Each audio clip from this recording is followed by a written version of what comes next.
रोग से ग्रस्त है और जब तक ये रोग नहीं कटेगा तब तक इस जीव को सुख नहीं हो सकता।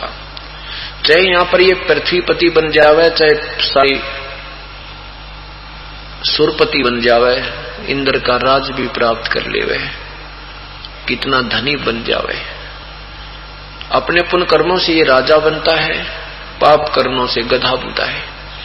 और यहाँ के भगवानों का, यहाँ का 21 ब्रह्मांड का ये नियम है, 7 संग ब्रह्मांड तक का ये नियम है, जैसे कर्म प्राणी करेगा वैसे ही भोगने पड़ेंगे, उसमें कोई फेरबदल नहीं होता। पुण्य अलग लिखे जाते हैं, इनके अकाउंट पाप के न्याय होते हैं। पुण्य के लिए स्वर्ग, महास्वर्ग, पृथ्वी का राज्य, और पाप के लिए नरक, महानरक, घोर नरक जिसने बोला, और फिर 84 लाख योनियों में गद्दे, कुत्ते, सुअर, कुतिया ये जीवन भोगे पार पड़ेगी। और पूर्ण परमात्मा की साधना से क्या होगा कि आपके पाप कर्मों को कैंसिल कर देगा भगवान, आपके पुण्यों को शेष रख लेगा, तभी आपकी भक्ति रूपी ये खेती सफल होगी। जैसे किसान खेत बीजता है, फसल बीजता है, और फसल में फिर खरपतवार साथ उग जाता है, दोनों को पानी खाद बराबर मिलता है, इसलिए खरपतवार और ज्यादा बढ़ जाता है। उसके लिए एक अलग से मेडिसिन बनाई है, उस दवाई को डाल देने से वो खरपतवार को फूंक देती है, समाप्त कर देती है, और फसल शेष रह जाती है। इसी प्रकार परमात्मा का ये वास्तविक मंत्र जो मेडिसिन है, ये पाप कर्मों का विनाश कर देती है, और पुण्य रूपी फसल आपकी प्रफुल्लित होती रहती है। जब तक ये दवाई नहीं मिलेगी तो आपके ये पुण्य, आपके जो है भक्ति सफल नहीं हो सकती।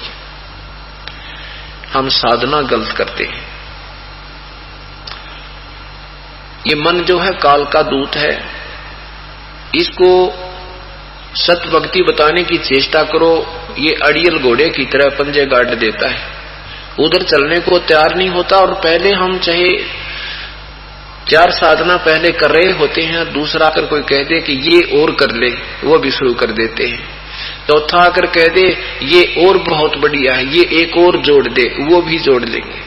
इसलिए 3 संतों ने अंडोला बढ़ा रखा, किसी ने 5 नाम दे दिए, किसी ने उसने बढ़िया 10 दे दिए, किसी ने 11 दे दिए, किसी ने पता नहीं क्या आइटम और बता दिया, तो हम गधे बना दिए और भक्ति कती नहीं। हमारे ऊपर लोड पूरा डाल दिया परमात्मा के पाने की लालच में, और हमने वो स्वीकार करते शुरू कर दिए। एक बहन बताती थी कि मैं साधनाएं करती थी और व्रत रखी थी, जैसे भी ये व्रत और रख ले अच्छा पुण्य होता है, ये व्रत और रख ले तो पुण्य होता है। उसने बताया कि जी मैं 2 लड़कियां थी और तीसरा बच्चा गर्भ में, अल्ट्रासाउंड से चेक करा लिया लड़का है। तो फिर मैंने सोचा बच्चे के अच्छे संस्कार हो जाएंगे, पहले 1 व्रत रखा करती, फिर हफ्ते में 4 रखने लगी। और 4 व्रत रखने से बच्चे की जो मानसिक विकास होया नहीं, खुराक पूरी मिली नहीं, बांगा टेढ़ा मुंह, अपाहिज सा, डॉक्टरों ने बताया इसके दिमाग नहीं। कारण क्या है कि इसको गर्भ में खुराक पूरी ना मिली, 1-2 महीने 6 महीने वो लड़का भुगत कर मर गया। अब मेरी आस्था, एक दिन आपकी किताब पढ़ी, गहरी नजर गीता में एक बहन ले रही थी, उस दिन से मेरा तो कभी दिल भरा है कि नाम लूं जाकर, मैं तो सारे उल्टे काम कर दिए। और उन पूजाओं से मैं छक चुकी थी, लड़का मरने लगा, जब सारी मन्नत मान ली थी, कोई राहत नहीं मिली। उस बेटी नाम लिया, 1 साल भर, 1.5 साल हो गया, उसने 2 वर्ष हो गए नाम लिए ने, अब परमात्मा ने उसको पुत्र दिया और बिल्कुल स्वस्थ है। तो इस प्रकार ये साधनाएं हम करते रहते थे, उनको सत्य मानकर। वो थे मनमना आचरण, जो गीता जी के पवित्र गीता जी अध्याय नंबर 16 के मंत्र 23 के विरुद्ध था। उसमें लिखा है कि जो शास्त्र विधि को त्याग कर मनमाना आचरण पूजा करते हैं, उनको ना कोई सुख हो, ना कोई कार्य सिद्ध हो, और न ही उनकी कोई गति हो। इसलिए अर्जुन परमात्मा की भक्ति के विषय में सदग्रंथ ही आपको ज्ञान देंगे। सदग्रंथों से, शास्त्रों से पता चलेगा कौन सी पूजा करने योग्य विधि है, कौन सी त्यागने योग्य है। किसी व्यक्ति विशेष के कहने तो तू अपनी साधना मत शुरू कर देना। शास्त्रों अनुसार जो संत बताए उनको आंखों देखो और फिर उस पर तन मन धन से लग जाओ, बेड़ा पार हो जाएगा। तो क्या बताते हैं कि साधना ठीक ना करने से साधना करते भी रहते हो और फिर भी आप दुख के दुख ज्यों के तो बने रहते हैं। आपको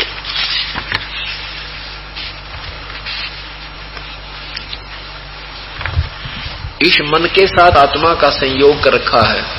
जैसे गाय और गधे को एक रस्से से बांध कर छोड़ दे तो दोनों के विचार नहीं मिलते, उनका आहार नहीं मिलता। इस प्रकार आत्मा को गाय समझो, मन को गधा। आत्मा की जो खुराक है परमात्मा की भक्ति, शुभ कर्म, विनम्र भाव से बोलना, शिष्टाचार में रहना। और मन की आदत है बकवाद करना, गाल में लोटना, गंदे कूड़े करकट खाना। तो इस मन की आदत है सांग सिनेमा देखना, गुटी लाना, शराब पीना, ये सिगरेट पीना, ताश खेलना, गप्पे मारना, अच्छी गुंडी कथा सुनना, गपोड़ पेलना। ये मन की खुराक है। और आत्मा की खुराक है सत्संग में आना, परमात्मा के गुण गाना, सदग्रंथों को पढ़ना, प्यार से बोलना, किसी के प्रति द्वेष न रखना। इस तरह के गुण आत्मा के हैं। तो काल और मन चाहता है बकवादी साधनाएं भी करते रहें और बकवाद भी साथ करता रहूं, लेकिन भगवान की भक्ति बकवादों से नहीं हो सकती। कई भक्तियों की रंग बहुत पुराना हो गया, विकारों का, बीड़ी हुक्का तो बहुत पुराना हो गया, शराब भी, अब मांस के भी समावेश, मांस का भी बहुत हो गया पुण्यात्माओं में। अब धीरे धीरे इनको निर्मल करना पड़ेगा। उसके लिए सत्संग सुनना, कुछ समय निकालना अवश्य पड़ेगा। इस परमात्मा के धोबी घाट पर आना पड़ेगा और यहीं पर सत्संग रूपी चोट मार कर उल्टा सुल्टा पटक कर, जैसे धोबी पहना कपड़े ने न्यू पटक पटक कर धोया करते, तो ये सत्संग रूपी चोट मार कर और ये मैल निकाला जाएगा। इसके अतिरिक्त कोई स्थान नहीं, बाकी तो मैला मैला करण के हैं। यही मैल छूटेगा। यहां हम आ नहीं पाते तो मैल नहीं छूटेगा, कपड़ा ज्यादा मैला होता जा रहा है। तो पहली बार कोई पुण्यात्मा सत्संग में आते हैं तो सत्संग भले ही उसको अच्छा ना लगे, क्यों नहीं लगता? तुलसी पिछले पाप तय, तुलसी पिछले पाप से हरि चर्चा ना भावे, जैसे जवर के वेग तय भाई भूख विदा हो जावे। जो प्रथम बार सत्संग सुनते हैं, प्रभु की कथा सुनते हैं, उनको अच्छे नहीं लगे क्योंकि उन्होंने तरानी सुन रखी, फिल्मी गाने सुन रखे और फिर वो नाना प्रकार की दत्त कथाओं भगवान के विषय में सुन रखी हैं। तो ये तत्व ज्ञान एक बार कड़वा कड़वा लगेगा। लेकिन किनको लगता है? तुलसी पिछले पाप से, जैसे किसी को बुखार हो जाता है, उस बुखार की वजह से उस व्यक्ति को रोटी भी कड़वी लगे, दूध भी कड़वा लगे, चीनी गे का पी ले तो भी, मिश्री का डाला हुआ भी कड़वा लगे, मनुखा दाख काजू भी कड़वे लगे, सेब संतरे भी कड़वे लगे। वो खाद्य पदार्थ कड़वे नहीं है। कड़वा तो उसके बुखार ने उस शरीर की व्यवस्था कड़वी बना दी, जिस कारण से उसने मीठी चीज भी कड़वी लग रही है। ठीक इसी प्रकार जिसके ऊपर पाप कर्मों का दबाव ज्यादा होता है, वो बुखार होता है, वो टेम्परेचर बना होता है, जिस कारण से उसको ये राम नाम की मनुखा दाख भी कड़वी लगती है। उसका तरीका क्या है? उसका जो है ना, इस बुखार को उतारने की विधि क्या है? विधि यही है, जैसे बीमार आदमी कड़वे कड़वे कैप्सूल कुनीन की गोलियां धक्के दिखाया करे, ना मन माने तो भी मार कर गला पानी के साथ जो है ना फांका मार कर पीना ही पड़ता है, ग्रहण करनी पड़ती है। फिर वो क्रिया अंदर जाके अपनी क्रिया करती है, दवाई धीरे धीरे बुखार को नरम करती है और फिर जितना भी बुखार कम हो जाएगा, आधी रोटी, एक रोटी, खिचड़ी आधी ये व्यक्ति खाने लग जाता है। और फिर कुछ दिनों में ऐसी भूख लगती है 4-4, 5-5 रोटी सूखी खा जाता है, चाहे चटनी भी ना हो, चाहे उसको सब्जी भी ना मिले। और पहले घर वाले बीमार आदमी ने बढ़िया भोजन बना के दिया करे, एक ग्रास नहीं खा सकता क्योंकि तब तक वो बुखार से ग्रस्त था। इसी प्रकार पाप कर्मों के बुखार से जो प्राणी ग्रस्त है वो प्रथम बार सत्संग सुनते हैं, अच्छा सा नहीं लगता, ना लगन दे, ये तक कैप्सूल कैसी घुटी अपना फांका मारना ही पड़ेगा। और फिर देखना 1-6 महीनों के बाद, हे भगवान, आप 100 किलोमीटर जाकर या भूख लगेगी आपको राम नाम की सत्संग सुनने की, महिमा सुनने की, 100 किलोमीटर जाके आप या भूख मिटाया करोगे, इस सत्संग को सुनने के लिए डटे नहीं डरोगे। इसी का परिणाम है 3 दिन पहले यहाँ पर तीर्थीय नाम के लिए प्रार्थना की थी और ये आश्रम भर गया था। अच्छा 2 दिन पास फिर आली उमड़ के पुण्यात्माएं, ये भूख लग रही है, इनका बुखार उतर चुका है, वो पाप कर्म के खत्म हो चुके हैं जो परमात्मा से दूर रखते थे। और परवाला में था 10 दिन पहले सत्संग, वहां भी पूरी भीड़ परमात्मा की उमड़ गई थी। तो इसे सिद्ध हो गया है कि आपको भूख लगन लगी है, आप बीमार नहीं रहे, पापग्रस्त नहीं रहे, आप परमात्मा की कृपा से स्वस्थ होते जा रहे हो। हम साधना गलत करते हैं और ये मन करवाता है। अब इसको कह दे किसी भाई बहन को, कि हमारा सेवक कहता है कि सत्संग में चलोगे, सत्समागम है वहां पे, वहां सारी चीज फ्री है, खाना भी, पीना भी, वस्त्र भी, कोई पैसा नहीं लगता, एक बार चलो, आप किराया भी हम दे देंगे, आप चलो। तो वो कहता फिर देखूंगा, टाइम को नहीं पे। और कोई थोड़ा सा जिक्र करे, वहां रागनी कंपटीशन होने लग रहा है उस पार्क में, वो कोई 2 बतला रहे होंगे, तीसरा चलता भी सुनेगा, नो कहेगा कहां से हो रहा है मुझे और बताना, और फिर 20 आगे बता देगा, वहां कंपटीशन हो रहा, मैं भी चालूंगा। राम नाम की तरफ कहते भी कोई नहीं आने। और वहां कहाँ बैठेंगे जाकर, ना गधे बैठा करे, तो बैठने जगह मिला, कि तो रेत में, कि तो पशुओं के पेशाब कर रखा, वहां बैठ जगह देख के, और के सुनका होगा कोरी बकवाद, और यहाँ बिछाए वस्त्र, हे भगवान, और बनाया भोजन भगवान की अमृतवाणी से प्रसाद बना हुआ। तो कहते सकल पदार्थ है जग माही, कर्म ही नर पावत नाही। ये पुण्यात्मा है जो परमात्मा इन पे मेर कर रहा है, रहकर यहाँ अपने चरणों में ला रहा है, और ये मन उल्टा चलता है। तो काल ने आत्मा के साथ मन का संयोग कर दिया ताकि ये उल्टे कर्म करे और मेरे जाल में यहीं पड़ा रहे। उसके लिए आत्मा रोती है अपने भगवान के चरणों में, मैं तो दे दी है बालम अंधे नू, मैं तो दे दी है बालम अंधे नू, मैं तो दे दी है बालम, मैं तो दे दी है बालम अंधे नू, मैं तो दे दी है बालम, मत दे दिए बालम अंधे। चतुर विवेकी शब्द पछाण के समझावे खंदे नू, चतुर विवेकी शब्द पछाण क्या समझावे खंदे नू, तन मन धन कुर्बान कीजिए शीश चढ़ावे जंदे नू, मैं तो दे दिए बालम अंधे नू, मैं तो दे दिए बालम, मैं तो दे दिए बालम अंधे नू, मैं तो दे दिए बालम। जा सतगुरु की मैं कुर्बानी जो काटे यम के फंदे नू, जा सतगुरु की मैं कुर्बानी जो काटे जम के फंदे नू, 5-25 अस्थिर कर है दूर कर दुख दुंदे नू, मैं तो दे दिए बालम अंधे नू, मैं तो दे दिए बालम अंधे नू, मैं तो दे दिए बालम अंधे नू, मैं तो दे दिए बालम,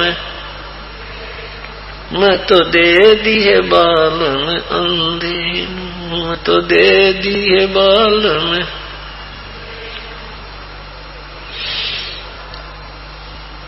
कर परिणाम परम पद पावे, पवन चढ़े ब्रह्मरंदे नू। कर परिणाम परम पद पावे, पवन चढ़े ब्रह्मरंदे नू। गरीब दास ये बगल विद्या है, कोई जाने खेल खिलंदे नू। मैं तो दे दिए बालम अंधे नू, मैं तो दे दिए बालम अंधे नू। मैं तो दे दिए बालम अंधे नू, मैं तो दे दी।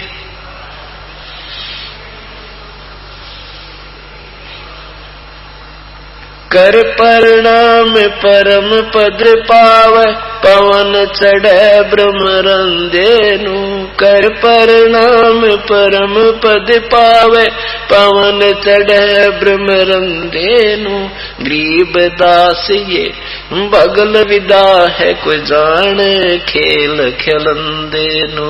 मैं तो दे दिए बालम अंधे नू।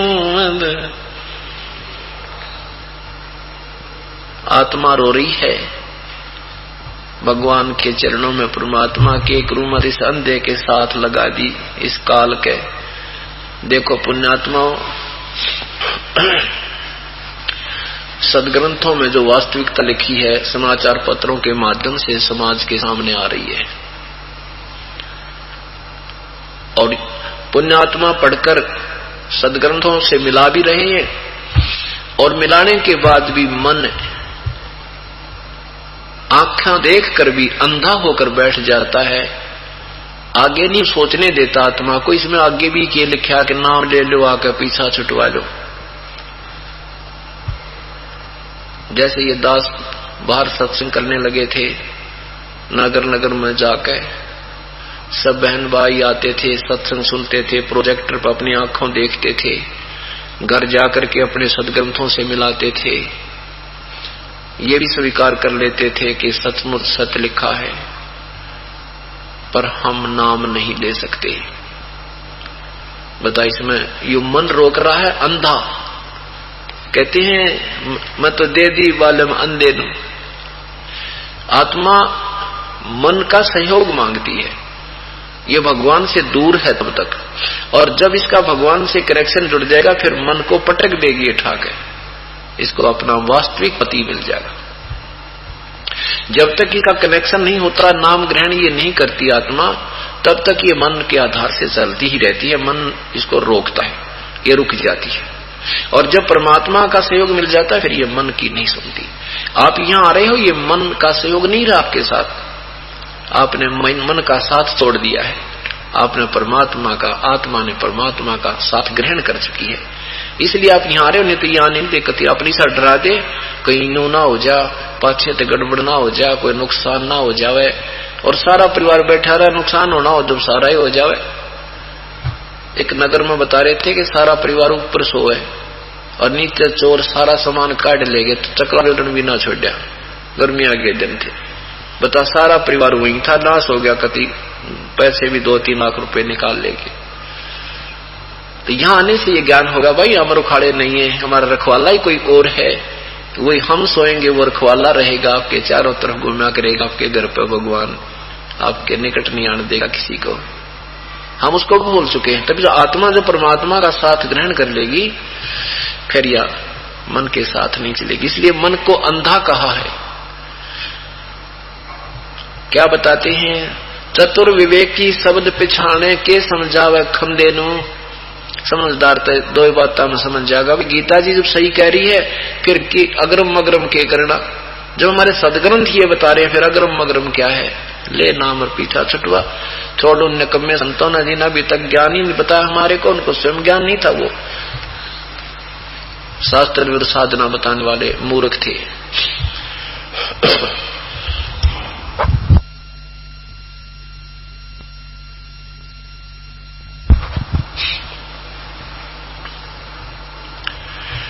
कहते हैं चतुर विवेकी शब्द पिछाने, समझदार व्यक्ति तो इन सब प्रमाणों को पहचान लेगा, सदग्रंथों में लिखे ज्ञान को स्वीकार कर लेगा। और के समझावे खंदे ने, क्या कहते हैं कई भक्त की बात आपकी सच्ची पर नाम नहीं ले सकते। क्यों नहीं ले सकते? कि कैसे छोड़े ब्रह्मा विष्णु महेश ने, हमारे तो बहुत प्यार हो गया इनमें। उनको ये समझना चाहिए, ज्ञान पूरा सुनो। जैसे उल्टा लटका हुआ संसार रूपी वर्ष है, ऊपर को जड़ है वो तो पूर्ण परमात्मा है, और नीचे को तीनों गुण रूपी शाखा है, रजगुण ब्रह्मा, सतगुण विष्णु, तमगुण शिव जी। अब जैसे आप कोई पौधा लाओगे, आम का पौधा लाते हो नर्सरी से, क्यों कैसे बीजेंगे हम उसको? उसकी मूल को, जड़ को जमीन में गड्ढा बनाकर लगाएंगे, मिट्टी से ढक देंगे, उसमें फिर सिंचाई पूजा करेंगे उस जड़ की, और टहनियां बड़ी होंगी। जड़ में की हुई पूजा, वो सिंचाई टहनियों को बड़ा करेंगे, वो फिर वृक्ष बनेगा, और वृक्ष बन करके फिर तीनों गुण रूपी रजगुण ब्रह्मा, सतगुण विष्णु, तमगुण शिवजी रूपी शाखाओं का ये आम लगेंगे, वो फल लगेंगे। तो टहनियों को छोड़ना नहीं, वृक्ष से तोड़ना नहीं होता। हम क्या कर रहे हैं अनजानपने में? हम टहनियों को तो नीचे जमीन में गाड़ रहे हैं।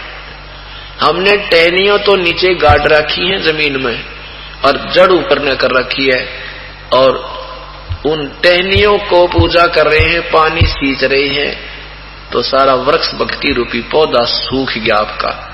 इसको सीधा करना, बस कुछ भी नहीं करना, ना छोड़ना। मूल की पूजा करो, ब्रह्मा विष्णु महेश यहाँ के भगवान है, आपके किए कर्म का फल इन्होंने देना है। इतनी सी बात थी। पर इन ज्ञान, इन संतों ने सारा काम उल्टा कर रखा है। सारी पढ़ाई आउट ऑफ सिलेबस पढ़ा रखी है। बड़ी आत्मा उस ज्ञान को पक्का मानती है। शास्त्रों में लिखे आंखा देख कर भी न्यों कहें क्यों कर छोड़ना है ब्रह्मा विष्णु महेश? अरे छोड़ना ही नहीं है, ये तो आपको, ये तो तुम न गढ़ेंगे, बल्कि उल्टे ठोक रहे इनको। अब जैसे गीता जी के 16वें अध्याय में लिखा है कि ये शास्त्र विधि त्याग का जो मनमानी साधना करते हैं, पिछले स्वभाव से प्रभावित होते हैं, और ये मुझे भी दुखी करें, और इन कमलों में बैठे भगवानों को भी, पूर्ण परमात्मा को भी क्रश करते हैं। इन नर अधमों को, इन दुष्ट व्यक्तियों को, मनुष्यों को, जीवों को घोर नरक में ठोकूंगा, ये गलत साधना करें। और साथ में गुट्टी शुट्टी भी लगाते हैं, बीड़ी पीते हैं, मांस भी खाते हैं, फिर घंटी बचाते हैं मंदिर में और मस्जिदों में जाके। तेरा गजब है। तो यहां बताना चाहते हैं ये साधना शास्त्र विरुद्ध करें।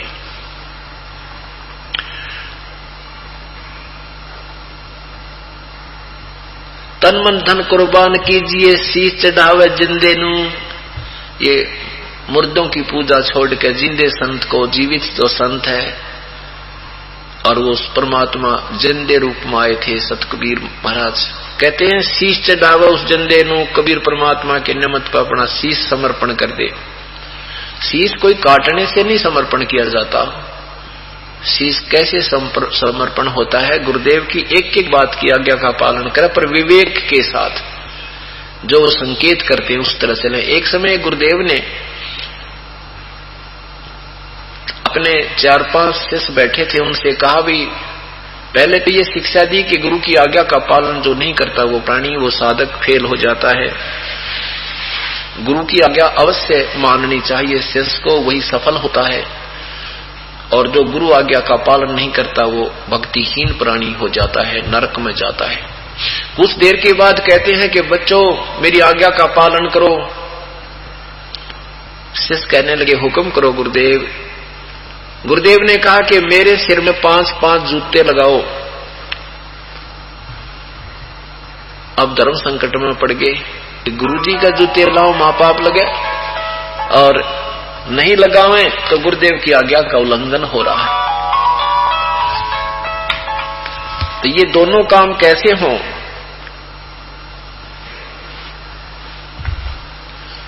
अब बैठे रहे, नहीं, असमंजस में पड़ गए, स्तब्ध हो गए। तो फिर क्या हुआ? थोड़ी सी देर में बात इंतजार करते रहे गुरुदेव की, कोई आगे आए, नहीं आया तो कहा कि भी मैंने आपको क्या शिक्षा दी थी, क्या शिक्षा दी थी कि गुरु की आज्ञा का जो पालन संत भक्त नहीं करता वो नरक जाता है। देख लो बच्चों, तुम कानून तोड़ रहे हो। इतने में एक भक्त उठा, अपना जूता निकाला, गुरुदेव के निकट जाकर के अपने ही शीश पर 5 मारे पट्टाए पट।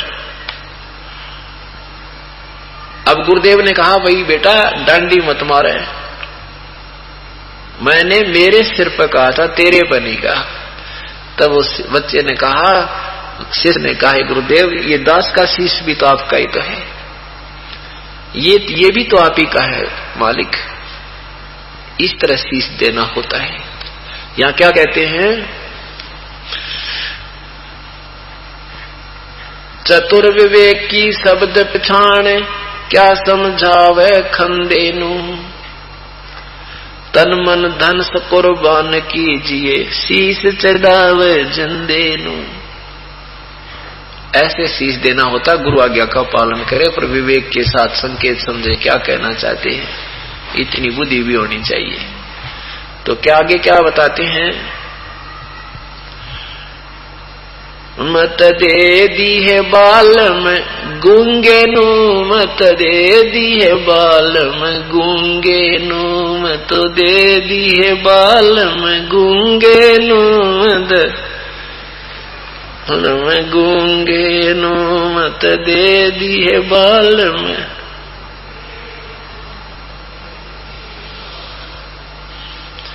जा बालम दी बल बली जावा, जो ध्यान लगावे ऊंगे नु, जा बालम दी बली बली जावा, ध्यान लगावे ऊंगे नु, छाड़ा मूल फूल के तोड़े, कहाँ चढ़ावे सूंगे नु, मत दे दिए बालम गूंगे नु, मत दे दिए बालम गूंगे नु, मत दे दिए बालम।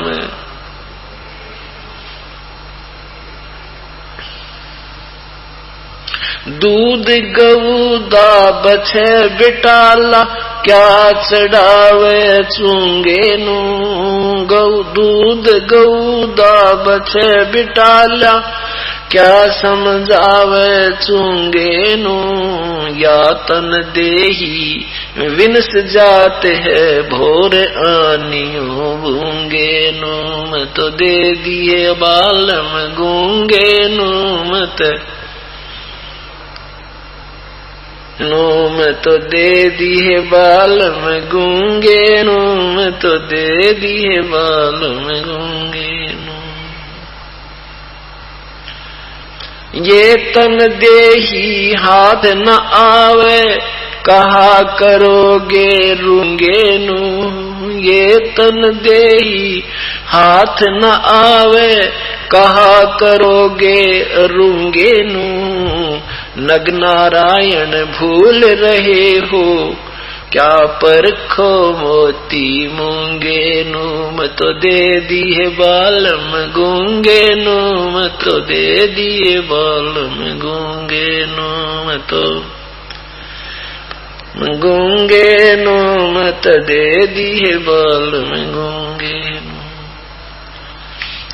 नग नारायण भूल रहे हो, क्या परखो मोती मूंगे नु, नग नारायण भूल रहे हो, क्या परखो मोती मूंगे नु, गरीबदास न्यो साखा सोख है, बीज न बोया ढूंगे नु, मत दे दिए बालम गूंगे नु, मत गूंगे नु, मत दे दिए बालम गूंगे नु, मत दे दिए बालम गूंगे। नग नारायण भूल रहे हो, क्या परखो मोती मूंगे नु, नग नारायण भूल रहे हो, क्या परखो मोती मूंगे नु, गरीबदास न्यो साखा सुख है, बीज न बोया ढूंगे नु, मैं तो दे दिए बालम गूंगे नू, मैं तो दे दिए बालम गूंगे नू, मैं तो दे दिए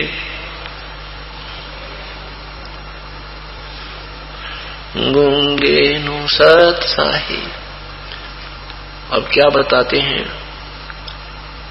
अब राम नाम के लिए, सत्संग के लिए कोई बहन अपने पति को, भाई को, बहन पिता को, किसी को प्रेरणा देते हैं, या भाई अपनी बहन को, मात को, पिता को, पत्नी से कहते हैं, तो सत्संग के नाम पे कहते लड़ना हो जाएंगे, कह कति मौन हो जाएंगे, बोल रहे को ना, गूंगे। तो ये सारा मन ही करा रहा है। तो यहाँ के क्या कह रही है आत्मा के, मैं तो दे दी बालम गूंगे नू। परमात्मा के विषय में जिक्र करते हैं तो मौन हो जाता है, या फिर कोई और कहानी शुरू कर। अब फिर क्या बताते हैं कि जा बलम दी बलबल जावा, ध्यान लावे ऊंगे नू। सिंपल लैंग्वेज प्रयोग कर रखी भगवान ने, वही ज्ञान है जिन्हें संस्कृत में बोल कर सुना दे।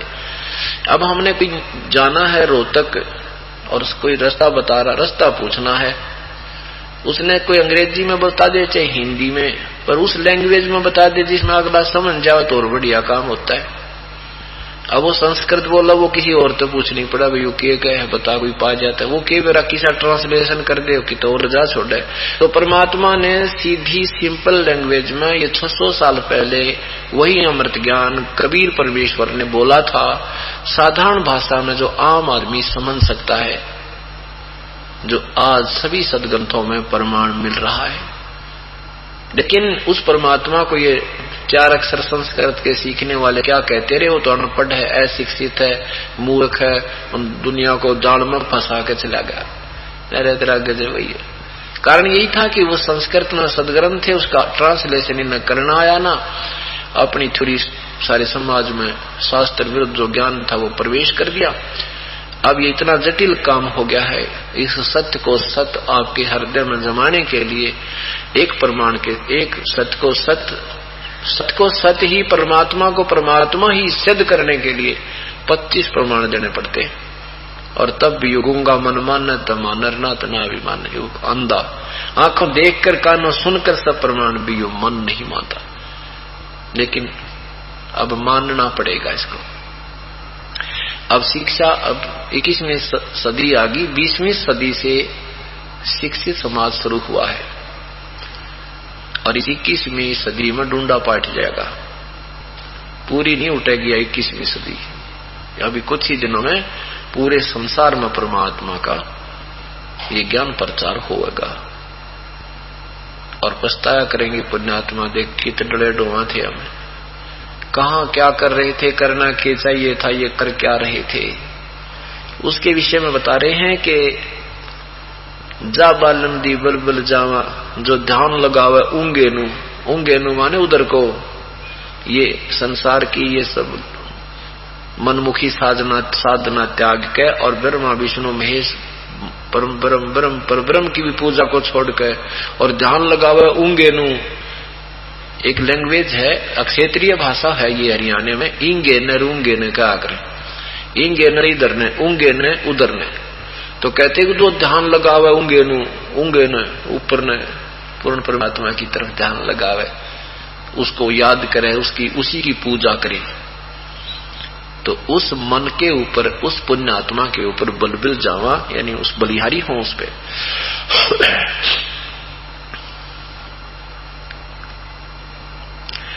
छाड़ा मूल और फूल के तोड़े, कहा चढ़ावे सूंगे नू। अब मूल तो पूजा छोड़ दी मूल की तरह, फिर किसके फूल लगेंगे, कहा के तुम फल तोड़ोगे। कहते छाड़ा मूल फल के तोड़े, उसका फल के प्राप्त होगा। मूल तो त्याग दिया, टहनियों को उल्टा गाड़ रखा, पूजा उसकी पौधे को उल्टा बीज रखा, तो क्या फल प्राप्त करोगे, अर्थात शास्त्र और साधना कोई लाभ नहीं देगी।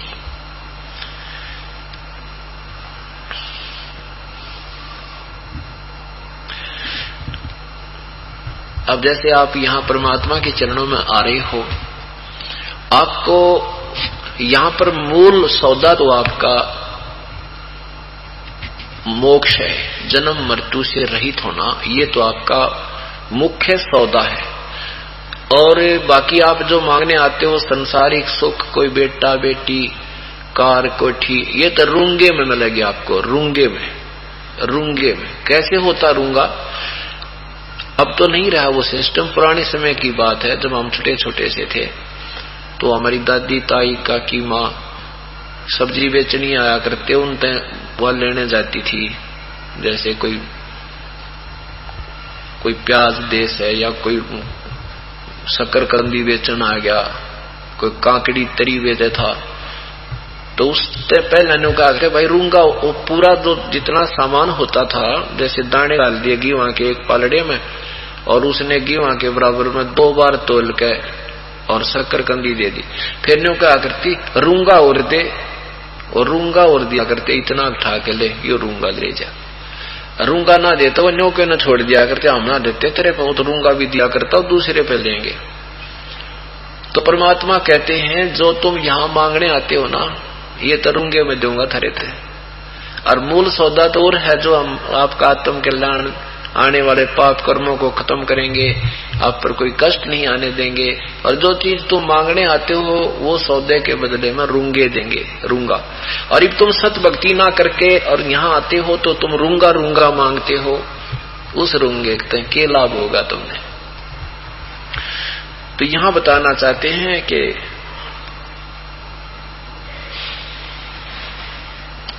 ये तनदेही हाथ न आवे इस रूंग, और क्या करे कहा करोगे रूंगे नू, ये शरीर फिर नहीं मिलेगा। और इस संसार की सुविधाएं जोड़न खातिर जंतर मंत्र, हे भगवान मेरा न्यू हो जा, तेरा पाठ कराऊं, हे भगवान न्यू हो जा, तागा बांध गाऊं, हे भगवान मेरा न्यू हो जा, गुड़गा माड़ी का न्यू बोलाऊं। कहते इस रूंगे रूंगे ने के चक्कर में तुम अपना जीवन व्यर्थ कर जाओगे। ये तनदेही फिर हाथ न आवे, और क्या करोगे इस रूंगे नू, इस रूंगे का क्या करोगे? तो रूंगा मांगते हांडो, इस रूंगे को हम फ्री देंगे, तुम यहाँ हो, तुम्हारा मूल कल्याण भी होगा, आत्मा का सारा कष्ट भी दूर होगा, पाप विनाश हो जाएंगे, और जन्म मृत्यु सदा के लिए आपकी समाप्त हो जाएगी।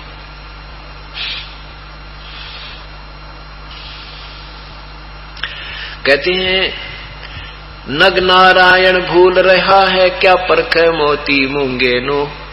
ओए है, ये जो जौहरी बने फिरे हैं, जौहरी बन रहे हैं, कोई ये बढ़िया मूंगा को ना, या मोती सच्चे मोती नहीं है, इनकी तो तूने परख करनी सीख ली। इस रूंगे और मूंगे को खोटा खरा बताने से तेरा जीवन व्यर्थ हो जाएगा। जौहरी बन, परमात्मा के विषय में सत्य और असत्य का निर्णय कर। और गरीबदास ये शाखा सुख है, बीज न बोया ढूंगे नू। होय होय, कितनी साधारण सी भाषा में और अनमोल ज्ञान दे रखा भगवान ने। क्या बताते हैं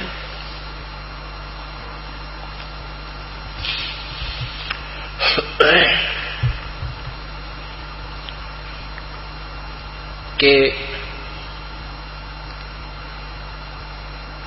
ओसा प्यास न भाग ही, जब लग धसे न आब। ओस के चाटने ते प्यास नहीं समाप्त हो सकती। प्यास बुझाने के लिए ते 2 गिलास गट गट पीने पड़ेंगे। ऐसे ही जो साधना तुम करते हो, पहले हम क्या साधना करते थे, काली सूखी सी, ऐसे गिल्ली सूखी घी में जोत बनाया करते, और वो कट्ठी बनाकर धरते थे 10, 15, 20 महीने के लिए। और वो ऐसी होती थी, वो जलाते ही 10 मिनट में ना पकड़े, 2 मिनट में बुझ बाज ले, आधी देर तक लाते लाते वह मंत्र भी पूरा ना हुआ करता, वो जो जाने थे वो करते थे, वो तो भी बंद हो जाती थी। और फिर 100 रुपए का मंगलवार ना प्रसाद बूढ़ी बांट देते थे। कहते हैं ये तो ओस चाट रहे थे, इससे कोई लाभ आपको भक्ति का नहीं होना था। प्रथम तो ये शास्त्र विरुद्ध होने से वैसे हानिकारक, और जब शास्त्र अनुसार भी तुमने साधना मिल जाए फिर भी सच्चे ढंग से नहीं लगते हो, समय पर दान नहीं कर पाते हो, सेवा नहीं करते हो, सत्संग नहीं सुनते, तो भी ओस चाट रही हो। ओस चाटन तो बात नहीं बनाई, तो गिलास गट गट पीने पड़ेंगे। सेवा भी करनी होगी, दान में भी आपने बढ़ चढ़कर हिस्सा लेना पड़ेगा। आप समझ लो कि जैसे पीछे किसान बीज बीजता है, चाहे कितना गरीब किसान है और उसके बच्चों के लिए खाना भी आहार अन्न नहीं है, वो उधारे लेकर के बच्चों को खिला रहा है या मोल लेकर खिला रहा है, उसी में से बीज अवश्य बीजता है। और बीज नहीं बीजेगा तो वो और महाकंगाल हो जाएगा। ऐसे ही हम चाहे कितने ही गरीब नजर आते हैं, अपना परमात्मा के नाम पर दान धर्म पाठ अवश्य करते रहना होगा और यही आपको आबाद करेगा। अब अनजान लोग कहते हैं, जो सत्संग को नहीं समझ पा रहे, वो एक आध कह देता है, कहां से लाऊं इतने पैसे, मेरा तो खाने का भी गुजारा नहीं होता। वो बातें भी आपकी ठीक है, क्योंकि हम कंगाल हो गए। साहूकार होने का तरीका तो यही है कि बीज तो बीजे पार पड़ेगी और आप सच्चे हृदय से पुकार करोगे, परमात्मा आपकी व्यवस्था भी बनाएगा, आपके आने वाली आपत्तियों को टाल देगा। आप कति गरीब हो और आपका छोरा बीमार हो गया, लड़का बीमार हो गया और आपको डॉक्टर ले जाना पड़ेगा, किसी भी रिश्तेदार से अड़ोसी पड़ोसी से 2-4 हजार रुपये जेब में डालकर जाए, पार पड़ेगी। और मनमाने 2 दिन में वो 2000 रुपये आपके 4000 लग जाए 1 मिनट में, वो तो लगाने ही पड़ेंगे, क्योंकि अपना बेटा बेटी जो बीमार है उसके लिए तो खर्च करना ही पड़ता है। तो परमात्मा आप पर ऐसी आपदाओं को, ऐसी आपत्तियों को, आने वाली आपदाओं को टालेगा। ये सोचकर आप दान कीजिए कि अगर कोई बालक बीमार हो गया, आपका मन 50 रुपये में छूट गया, पीछा ठीक हो गया, और वो 2000 में बिना पीछा छूटे, वो पैसा बर्बाद हो जाना था। इस दृष्टिकोण से दान धर्म पर पूरी रुचि कीजिए। तो क्या बताते हैं परमात्मा कि आपकी भक्ति, जैसे आप नाम भी ले रखा है, इस परमात्मा के चरणों में आती आपको 1-2 काम तो ये मालिक आपकी सच्ची लगन देखकर वैसे ही ठीक कर देगा, अपने कोटे में तो दे देगा आपको सुख। इसलिए कि ये बोली आत्मा मुझे पहचान ले, मैं भगवान हूं, केवल इसलिए रहता है। फिर कहता है कि अब तू स्वयं अपने पैरों चल। बच्चे को उंगलियां पकड़कर चलाते हैं, अगर वो पैर रखना शुरू कर दे तो उसने 50-100 फुट घुमा देते हैं, और वो पैर 1-2 बार उठाकर फिर कति लटक जाए, हाथा के सनुड़े पटक देते हैं, बैठा रहे तो नहीं चल रहा है। तो परमात्मा पहले तो हमें उंगली पकड़कर चलाते हैं और फिर जो चलता दिखे फिर उसने और घुमा देते हैं दूर तक, तो फिर हमने खुद ही चले पार पड़ेगी। तो परमात्मा को जब आप यहाँ आते हो, प्रभु कबीर परमेश्वर अपने कोटे में आपको पाए चलने योग्य था आकर्षण देता है कि मैं पूर्ण परमात्मा हूं, और आते ही 1-2 काम तो ऐसा सार देगा आपका, आप सोच भी नहीं सकते। पर हमारे ऊपर आपत्तियों के ढेर होते हैं, हम कंगाल हो गए, हमारी शाखा सूख गई, हमारी वह भक्ति रूपी फसल सूखी पड़ी है जो हमने शास्त्र विरुद्ध बीज रखी थी। या शास्त्र अनुकूल कर रहे हैं तो ढंग से नहीं कर रहे हैं, दान धर्म पूरा नहीं कर पा रहे, सिमरन भी नहीं कर पा रहे हैं, तो उसके लिए कहते हैं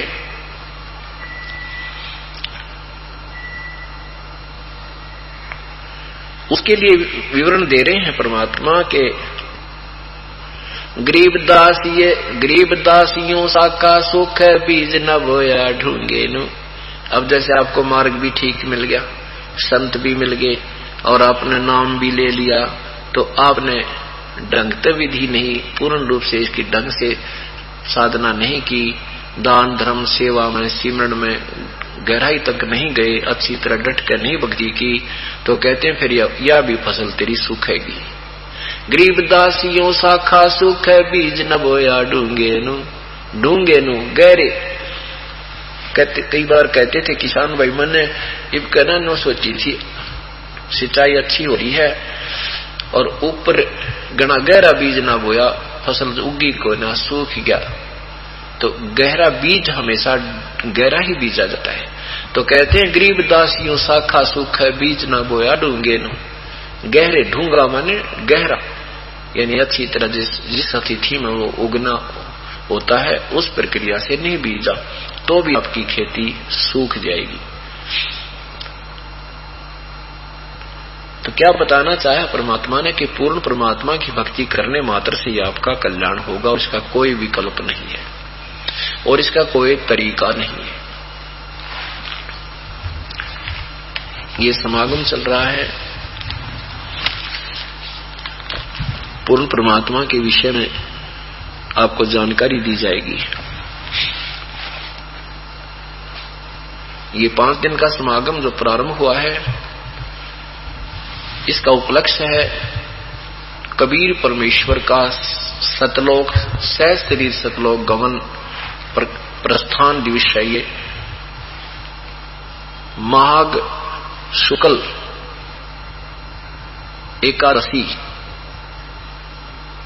ये प्रति वर्ष मनाया जाया करेगा।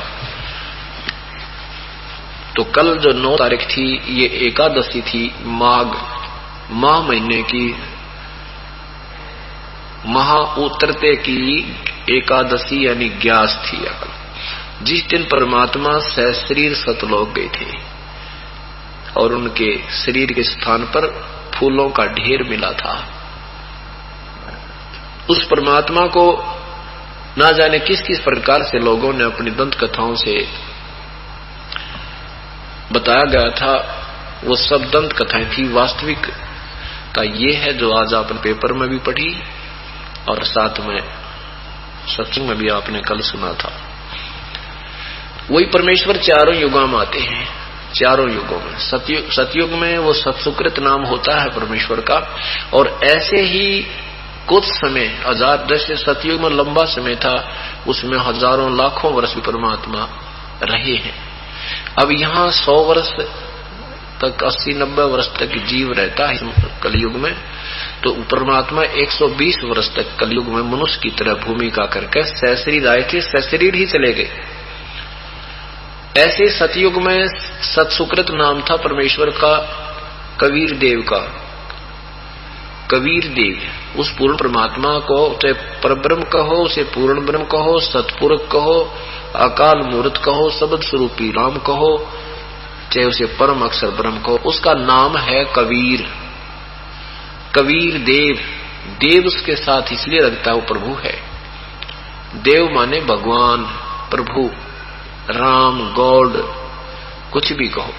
अन्य देव, उससे अलग जो दूसरे देव हैं वो पूजा की योग्य नहीं। उन आन देवता, अन्य देवताओं की पूजा नहीं करनी, एक देव परमात्मा।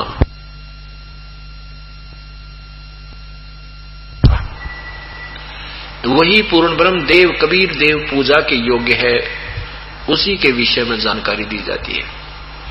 सतयुग में सतुकृत नाम था उस कबीर देव का, जो यहाँ कुछ समय संसार में रहे, अपनी साधारण भाषा में भगवान की अपनी अपनी आत्म कथा आप ही बता कर गई। त्रेता युग में उसी परमात्मा का नाम मुनींद्र था, कबीर देव का नाम मुनींद्र था, और मुनींद्र नाम से उन्होंने काफी समय तक यहाँ लीला की, अपना ऐसे ही वाणी रची जैसे अब रच कर गए थे। अपनी भगवान वाले जो गुण होते हैं वो प्रगट दिखाए थे उन्होंने। और द्वापर युग में वो परमात्मा कबीर देव करुणामय नाम से आए थे, जो सुपथ सुदर्शन, जिन्होंने पांडवों की यज्ञ में, अश्वमेघ यज्ञ में शंख बजाया था, वो भी कबीर साहब के शिष्य थे। करुणामय नाम से वो कबीर देव आए हुए थे। और कलयुग में परमात्मा ने अपने वास्तविक नाम से ही आना होता है, क्योंकि इस युग में सभी प्राणियों का मोक्ष संभव है। जो इस तत्व ज्ञान से परिचित हो जाएंगे, तन मन धन से आश्रित हो जाएंगे, सत भक्ति करेंगे, इस युग में सभी पार हो जाएंगे। सतलोक में इतना आनंद है, उसका वर्णन नहीं कर सकते। वहां भी ऐसे ही मनुष्य जीवन है, मनुष्य जैसा शरीर है, बड़ा सुंदर शरीर है, राग द्वेष, उसमें राग द्वेष नहीं है, वहां पर कोई कष्ट नहीं है, टांग नहीं कटे, आंख नहीं दुख बनवानी, ना जाड़ पड़वानी, ना गोडे दुख है, ना वर्दो है, कोई भी तक कष्ट नहीं, उसको सुख सागर कहते हैं। यहाँ तो एक एक मिनट में ना जाने के चिंता जीव को खाती रहती है, वहां कोई चिंता नहीं, सब आनंद ही आनंद, आनंद ही आनंद आता है। शंखों लहर वेर की उपज कहर नहीं जा कोई, दास गरीब अचल अविनाशी सुख का सागर सोई। शंखों लहर मेर की उपज कहर नहीं जा कोई, दास गरीब वो सुख का सागर है, अचल अविनाशी सुख का सागर सोई। अचल माने अथर्वणम, अथर्वणम माने अचल, बिल्कुल स्थायी, उसको कोई विनाश नहीं कर सकता, वो सदा रहने वाला शाश्वत स्थान सत्यलोक। वो सुख का सागर है। जैसे कभी कभी अपने आप मन में एक ऐसी आत्मा में हिलोर उठती है, कोई बुरा नजर नहीं आता, किसी के तरफ प्रति बिल्कुल द्वेष नहीं रहता, और सब अपने से लगते हैं, प्यारे प्यारे लगते हैं। जो दुश्मन भी होता है उसके प्रति भी वो विरोध नहीं होता, मन में कोई किसी प्रकार का दोष नहीं आता। वो होती है कुछ समय के लिए, उसके जाते ही फिर वही द्वेष, वही राग, न्यू कर दूंगा, वो काम न्यू ना होया, ये भगवान क्या होगा, ये परमात्मा क्या होगा, ऐसे कहते हैं। ये फिर मच्छर से लड़ने लग जाते हैं। और वहां पर वो जो लहर आई थी ना, हिलोर एक उठी थी, कहते ऐसी शंखों लहर मेर की उपजे, वह मेहर की लहर थी, सब पर दया भाव बन गया था। शंखों लहर मेर की उपजे, कहर नहीं जा कोई, दास गरीब अचल अविनाशी, सुखा सागर सोई। अब यहाँ भी बहुत राहत हमें मिल रही है परमात्मा के चरणों में आने के बाद। पहले कोई भी हम किसी का दुख सुनते थे, बेटी का या बेटे का या कोई अपने व्यवसाय में हानि का, तो ना जाने कितने दिन परेशान रहा करते। और परमात्मा के चरणों में आने के बाद वो परेशानी थोड़ी सी देर रहती है, फिर छू मंत्र कर दे भगवान, आने नहीं देता, हृदय पर वजन नहीं बनने देता इतना जितना पहले बना रहा करता है बेमतलब का। तो ऐसे यहां भी राहत देगा। ये तो रूंगा है, आपको रूंगा, और वास्तविक सुख आपको वो सौदा अलग है, शतलोक में मिलेगा।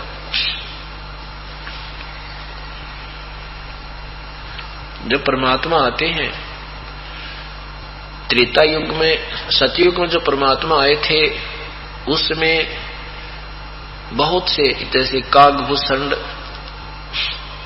आदि को बहुत से महापुरुषों से मिले, गरुड़ से भी उनकी वार्ता हुई, ब्रह्मा से हुई, विष्णु से हुई, मनु से हुई, पर ये सारे उल्टी पट्टी पढ़ रहे थे, काल के प्रभाव से नहीं माने।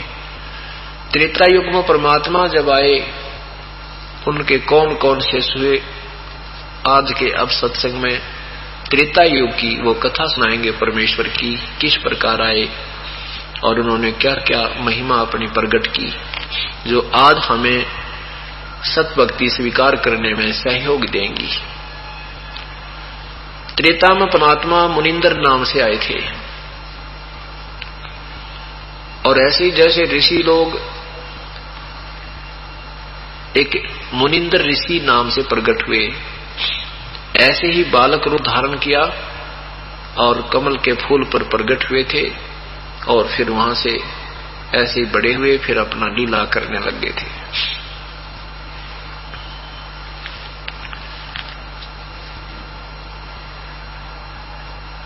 सत्संग किया करते थे परमात्मा, अपना तत्व ज्ञान समझा करते थे। जो भी पुण्यात्मा उनके सत्संग में चले जाते थे उनके प्रशंसक बन जाते थे। कोई भी दुखी जाता था वो सुखी हो जाता था। एक नल और नील नाम के, नल और नील आपने रामायण में सुने होंगे, जिनके विषय में हम सुना करते थे कि नल नील ने पत्थर तरा दिए, उनके हाथ में वरदान था। अब पता चलेगा वो पुल कैसे बना था, कैसे पत्थर तरे थे पानी पर। नल और नील दोनों बहुत बीमार रहते थे, मानसिक परेशान थे, मानसिक रोग से ग्रस्त थे, और सब ऋषियों के पास, संतों के पास वो जा चुके थे। सभी ने यही बताया था, बेटा ये तुम्हारे प्रारब्ध का दोष है, कर्म है, ये तुम्हें भोगना ही पड़ेगा। ये तुम्हारे प्रारब्ध में लिखा है, इसका कोई भी समाधान नहीं हो सकता। आप भक्ति करते रहो, आपका आने वाला जीवन बढ़िया हो जाएगा। हे भगवान। और किसी संत के, किसी पंथ की और किसी ऋषि की थ्योरी देख लो, वो यही कहते हैं कि भी कर्म का भोग तब भोगना ही पड़ेगा। हाँ, भक्ति करनी चाहिए, पुण्यदान करना चाहिए, अगला जीवन तेरा नेक्स्ट लाइफ जीवन जो होगा वो अच्छा हो जाएगा। बताओ, यह कोई बात हुई? अब समझ में आई भगवान वाले तत्व ज्ञान रूपी टॉर्च में के चांदने में। अब इस दीपक के रोशनी में हमें समझ में आने लगा कि ये तो सारी उल्टी पढ़ाई पढ़ा रखे थे। जैसे किसी व्यक्ति के पैर में कांटा लग जावे और वो किसी दूसरे के पास जावे और वो ये कहे कि भी कांटा तो निकल नहीं सकता, ये तो टूट गया अंदर, अब जूते पहन ले, आगे कांटा नहीं लगेगा। अब कांटा लगे पैर में जूता पहन नहीं सकता, वो तो कांटा निकले और फिर डरता पहने कहीं फिर कांटा ना लग जा, इस डर से पहनेगा। तो परमात्मा हमारे कबीर परमेश्वर जो है इस कर्म रूपी कांटे ने निकालेंगे और फिर ये तत्व ज्ञान और वास्तविक शास्त्र अनुकूल विधि रूपी जूता दे देंगे कि बेटा बेटी अब इसको निकालना नहीं कांटे फिर लग जाएंगे। तो फिर हम डरते उस जूते को निकालेंगे नहीं, हम नहीं छोड़ेंगे इस राम नाम को, हमारा ये दुख एक निवारण हो जाएगा और फिर आगे अपने जूते ये पहन कर चलेंगे। इस भक्ति को नहीं त्याग सकते तो तब हम सुखी होंगे, राहत मिलेगी। और यदि कांटा निकला नहीं का तो आप बिल्कुल नहीं आओगे यहाँ पर, कभी अच्छा को नहीं लगे। पेट में दर्द हो रहा है और कहते हैं पेट का दर्द तो ठीक ही नहीं हो, गोली खा ले पहलवान बन जाएगा, नादान कहेंगे। कोई खाएगा गोलियों को? पहले तो पेट का दर्द ठीक हो फिर ठीक है, कोई टॉनिक देनी है वह भी दे दो, खा लेंगे। और टॉनिक दे दर्द की दवाई नहीं तो उस डॉक्टर के पास कोई ना जावे। और कोई सारे ऐसे मिल रहे फिर कि एक अपना भुगत का मर जावे। ऐसे ही हमारे साथ होता है। हमारे को इन नकली दुकानदारों ने, ये भक्ति की ठेकेदारों ने गांव गांव में नगर नगर में दुनिया को बहकाए बैठे हैं। तत्वदर्शी संत तक जान नहीं देते, वहीं उनको गुबा फिराकर मार देते हैं, गधे बना देते हैं, भूत बनवा देते हैं। ऐसे हमारे साथ जुल्म होता रहा। तो ऐसे ही नल और नील दोनों के दोनों सब जगह थक कर ये सोच चुके थे कि ये तो भोग के ही मरना पड़ेगा। बहुत परेशान रहते थे, फिर भी जाते रहते थे। ये तो पता होता आत्मा को कि है कोई ऐसी शक्ति जो दुख दूर कर सकती है, ये रुकता नहीं। बेशक वो कहते रहते थे कि पाप तो भोगना ही पड़ेगा, लेकिन फिर भी ये आत्मा नहीं मानती कि तो हाथ दिखाने वाले पामिस्ट के पास जाती है, कि तो झाड़ा लुवाने वाले के पास जाते हैं। कभी मंदिर में कोई बता दे वहां चला जाता, उस जल में नहाने से ठीक होता, वहां भी दुनिया जाने लग जाती है। इस आत्मा को ये तो पता है कि कोई शक्ति है जो दुख निवारण करती है, इसलिए उसकी तलाश है। और यही फाइनल हो जाए कि बिल्कुल कर्म तो भोगना ही पड़ेगा, फिर कोई ना भक्ति करे, घरें बैठे रहते। सब कुछ ये कहने वालों की सुनकर भी आत्मा नहीं टिक रही थी, जा रही है इधर उधर कि कोई समाधान शायद मिल जाए। और है ऐसा, कहते मेले ठेल जाइयो मेले भड़ा मिलाप, पत्थर पानी पूज क्या कोई साधु संत मिल जाते। किनको कहते हैं परमात्मा कि जित तुमने कोई संत नहीं मिला है तब तक तो इन जहां भी समागम तीर्थों पे जहां भी क्योंकि संत जन जाते हैं वहां जाते रहना, हिम्मत मत हारना भगवान की तो में। और हो सकता है वो पत्थर पानी पूजता कोई संत मिल जाए, कोई साधु संत मिल जाए, फिर मत जाना वहां पर, फिर संत के अनुसार करना सारी साधना है, फिर नहीं जाना। तो ऐसे ही ये आत्मा भटकती भटकती फिर भी नल नील ने सुना कि एक महापुरुष आए हैं, उनके शरण में जाने से बहुत सुख होता है। अब दोनों आपस में बातें करते हैं कि चले संत के दर्शन करते ऋषि के। दूसरा कहता है बहुत ऋषियों के दर्शन कर चुके हैं, अपने तो अपना कर्म भोगना ही पड़ेगा, क्या करेंगे वहां जाकर, ऐसे ऐसे महर्षि हमने देख लिए हैं। फिर भी परमात्मा प्रेरणा करता अंदर से, एक दूसरे की सलाह बन जाती है, चल दर्शन करने में कोई पाप नहीं, दर्शन कराते हैं। अब जो ही वो दर्शन करने के लिए कबीर परमेश्वर आए थे मुनिंद्र रूप में, उनके चरणों में शीश रखा, परमात्मा ने हाथ पर शीश पे हाथ रखा, दोनों का दुख छू मंत्र हो गया, कति स्वस्थ हो गए। बोलो सतगुरुदेव की जय। ऐसा शरीर हो गया जैसे बिल्कुल फूल की तरह हल्का फुल्का, और दोनों एक दूसरे को देख रहे हैं कि मैं तो स्वस्थ हो गया, वो कहता मैं भी स्वस्थ हो गया। दोनों पैरों में पड़ गए, बहुत रोए बहुत रोए। भगवान कहाँ छुपे थे मेरे प्रभु, हे परमेश्वर कहाँ थे आप मालिक। सारी कथा सुनाई। परमात्मा, हमने इस पृथ्वी पर जहाँ तक हमारी पहुंच थी, हमने कोई संत नहीं छोड़ा, कोई ऋषि नहीं छोड़ा। सबने यही कहा था कि बेटा ये तुम्हारे प्रारब्ध का कष्ट है, ये तुम्हारे 3 ताप के अंतर्गत तुम्हें सजा मिली हुई है, ये भोगना पड़ेगा। तब परमात्मा ने कहा, तुम कौन राम का जपते जापम तात कटे न तीनों तापम। तुम जिन भगवानों की ब्रह्म की साधना, उसमें ब्रह्म की साधना थी, रामकृष्ण की नहीं थी। इतनी ब्रह्मा विष्णु महेश की भी बहुत कम थी, ब्रह्म की साधना लोग ज्यादा करते थे। तो कहा कि तुम कौन राम का जपते जापम, इन ब्रह्मा विष्णु महेश का भी तुम जाप करते हो तो भी ये अपने ही 3 तापों से मुक्त नहीं हो पाए, तुम्हें कैसे कर देंगे।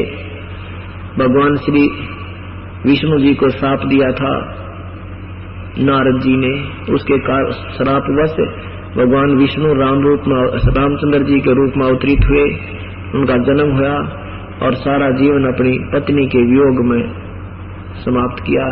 अंत में सरयू नदी में जाके आत्महत्या की। कहते हैं, तुम कौन राम का जपते जापम अर्थात कटे न तीनों तापम। श्री कृष्ण जी, श्री राम ने बाली को मारा था, सुग्रीव के भाई को, उसका भी प्रतिफल भोगना पड़ा। श्री कृष्ण रूप में आकर एक शिकारी ने तीर मारा, जो बाली वाली आत्मा थी। श्री कृष्ण जी के पैर में जहर युक्त विषाक्त तीर मारकर उनकी हत्या की।